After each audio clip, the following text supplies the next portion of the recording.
Hello YouTube, Captain Mac here, and welcome back to another exclusive look at the TFDi design MD-11. Now I know you guys have been looking forward to some of these, and I meant to get them out sooner. I do apologize. I had a problem with the aircraft that was of my own making, not an issue with the development process or anything like that. But basically what happened was I ran a repair tool instead of running an update tool when they pushed out a fresh update of the development build, and it removed the registration I had on the aircraft, and so nothing was working properly, and I had to get with TFDi design. They had to help me get that sorted out, so it was my own fault. I do apologize for that.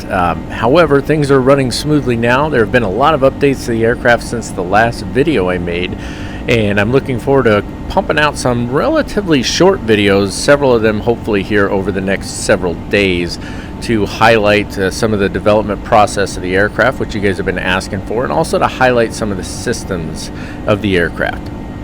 Now, with that in mind, I do want to stress again up front, this is still an in-development build, even though we are getting very close to that release for the collector's edition, and I know that that there was a short delay on that, but we're getting close to that release either way, and I'm super thrilled about it, and I'm sure you guys are as well. That being said, though, it is still an in-development build of the aircraft, and so there are going to be some things that we continue to see that are still being fine-tuned, but they've done a lot of work on this aircraft, and I think you guys are going to be pleasantly surprised. With that in mind, we're climbing out here to flight level 370 on a flight plan between Phoenix and Denver, and what we're going to look at today is the fire suppression system. That's right, the fire suppression system, and we're going to actually go through an engine fire on the aircraft. Now, what I want to do is I want to explain to you briefly what the fire system consists of, how it works, what it's supposed to do, and then we're going to go through the procedures for an actual engine fire, for putting out an engine fire. Now, what we're not going to do in this video is we're not going to go from putting out a fire to diverting to an airport and all of that, like full-blown, hey, we have an emergency and we're going to go land somewhere else. We are going to light an engine on fire and we are going to put the fire out, but that's going to sort of be the end of the video. And the reason for that is I want to keep these short so we can highlight these systems, show the amazing work that TFDi Design is doing, but then move on to something else. And I've got lots of short little videos I want to show in the next, like I said, several days before the release of the collector's edition. What I'd really love from you guys is if you could just hop down in the comments section below and just throw a couple ideas in there. Hey, I'd love to see this. Is this functioning properly? Can you show me this? That sort of thing. And I can make short videos on those things, and I want to get to as many of those as I can. Please keep in mind that I do work full-time, go to school full-time, and have a herd of kids in my house, which means I need to get to these as quickly as possible so that I can get them out to you before the release of the collector's edition of this aircraft. So I hope you guys enjoy this one. What do you say we dive in? Alrighty, folks, as we're finishing our climb out here to flight level 370, I want to take care of the educational portion of this program. That's the part that most people are bored about, but if you want to skip ahead, you can. There's chapters down below. You can just jump right on ahead to the fun stuff. But if you're interested in understanding how the fire suppression system works, we're going to go over that briefly, and I do mean briefly because I don't want this to be very long. So, fire protection system in the MD-11 is a dual function system. That means it can detect the fire and it is set up to extinguish the fire. It has the following systems, or the following components to the system are dual sensing elements in the engine nacelles and the APU compartments. It has separate heat and smoke detectors in the cargo compartment because it can detect both too much heat or smoke. Has a single smoke detector in each lavatory, the fire detection control units, or FDCU, for engines 1, 2, 3, and the APU, and then control switches and lights on the aft overhead panel, which we'll look at those here in a little bit. And then the EAD alerts, the air synoptic, smoke, heat symbology, engine fire bells, and oral warning. It includes pressurized agent storage bottles installed near the fire zone that each system protects, with the exception of the lavatories. There's no, you can't spray somebody with fire agent in the lavatory, which is unfortunate because if you're smoking in the lavatory on an aircraft these days, shame on you. You deserve to get sprayed with fire retardant, right? It also has, the APU can actually be extinguished from the ground, so it has a way to conduct fire suppression from personnel on the ground from the external APU panel, which is behind the left main gear well. Unfortunately, I did speak with TFDi Design. They are not implementing that. They're not. They're just not going to, so you don't get to do that. Sorry. The cargo area is divided into two compartments, forward and center aft. The center and aft compartment is considered a single compartment for the purpose of fire protection. All right, so if that first part wasn't boring enough for you, there's a little bit more boring stuff to go here, but this is going to help you to understand what's going on when you get a fire alert, or if you get a warning, a failure warning. So when a fire condition is sensed, the FDCU will generate two fire outputs. Fire output 1 is powered by loop A power source, and fire output 2 is powered by the loop B source.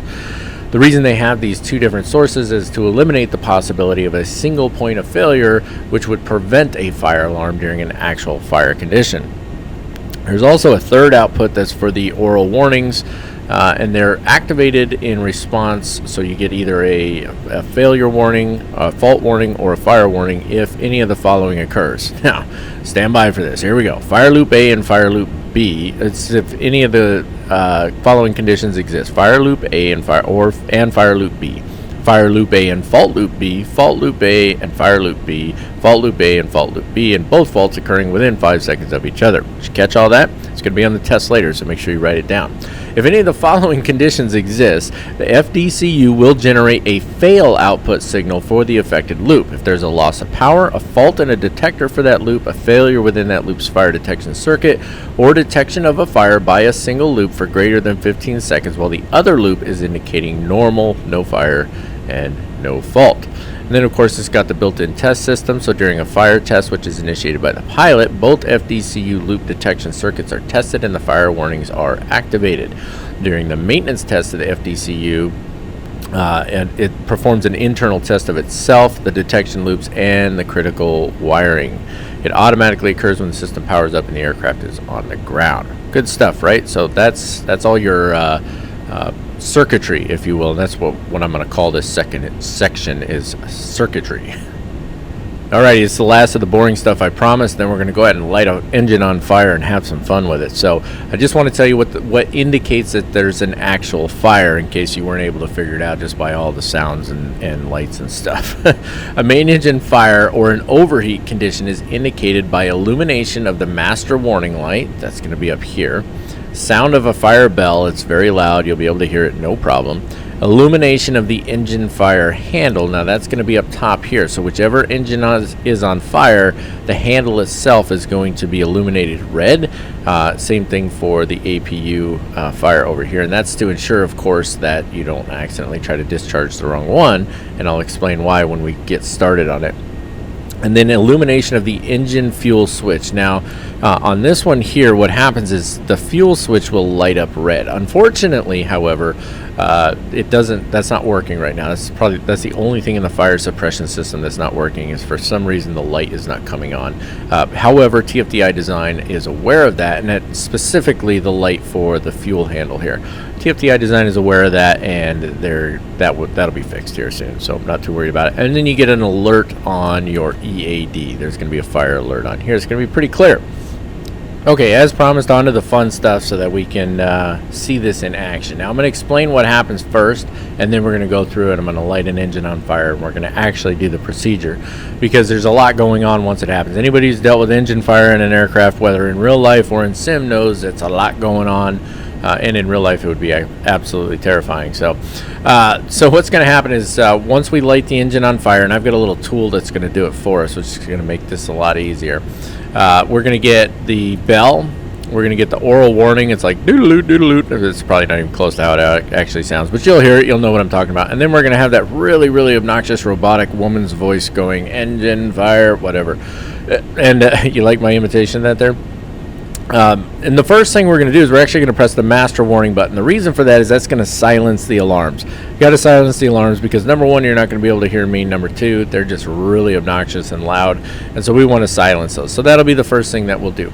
We're going to get an EAD warning that's going to tell us which engine is on fire. We're going to verify that by looking up top here and see which handle is illuminated. It's really important that we know which engine is on fire, because when we start this procedure, the first thing we're going to do is we're going to click this. It's going to move it to Gen Field Disconnect. That's going to disconnect the generator for that particular engine. When we click it again, it's going to move it down here. This is the fuel and hydraulic off section.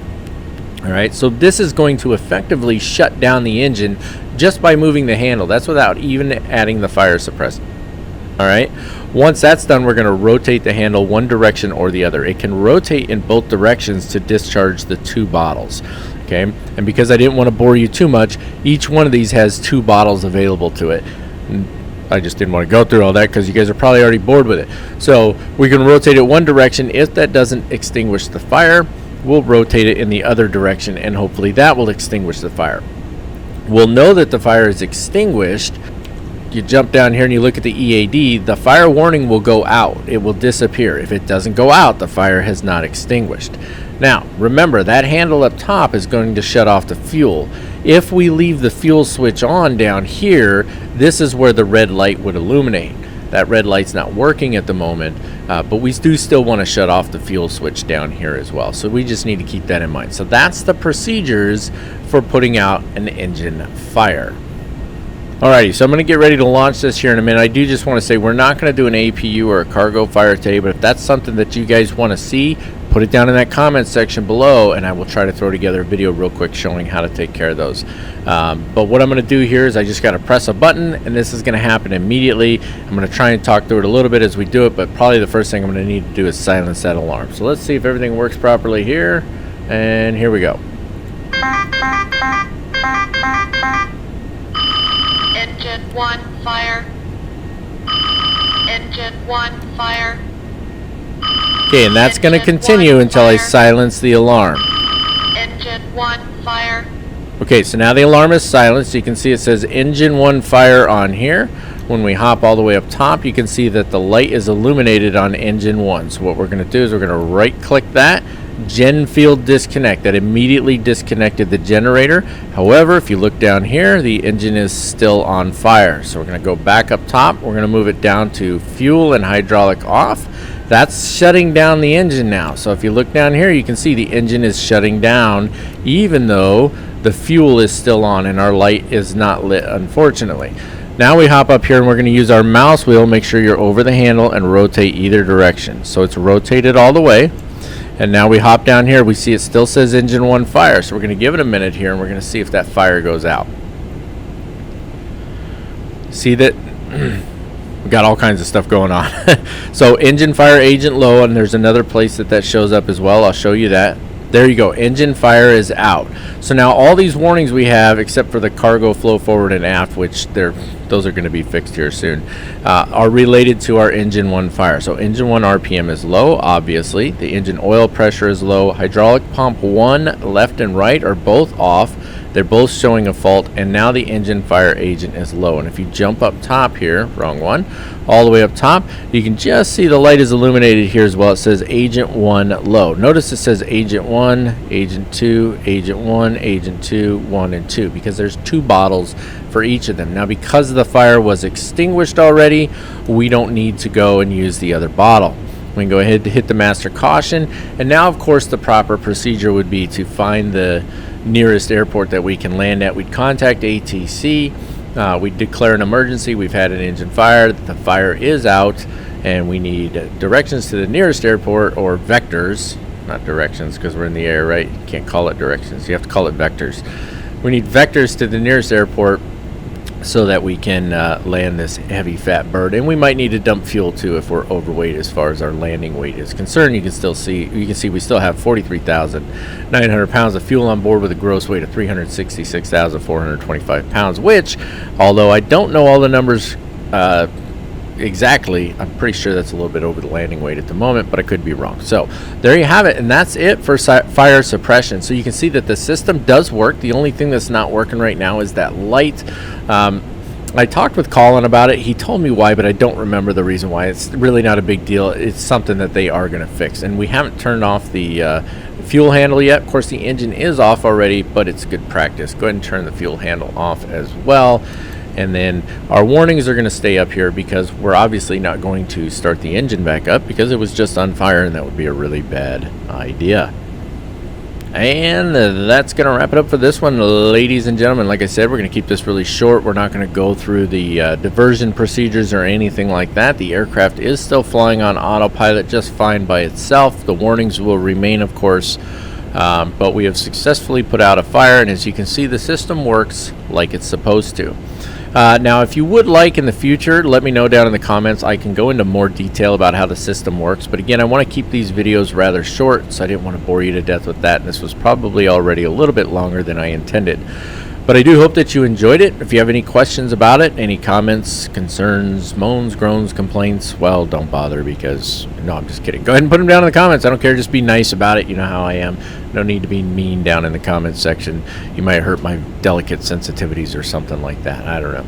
But anyway, I hope that you guys enjoyed it, and I hope that you look forward to the next one. Again, please do put down in the comments anything that you'd like to see. I want to get to as much as I can before this gets released in the collector's edition. So that's up to you guys, though. Otherwise, I'm going to try and pick and choose things and hopefully get some done in the short amount of time that we have left. That's it. That's all and no more, ladies and gentlemen. Until next time, as always, keep the blue side up unless otherwise instructed by ATC. God bless you all and have an absolutely fantastic day.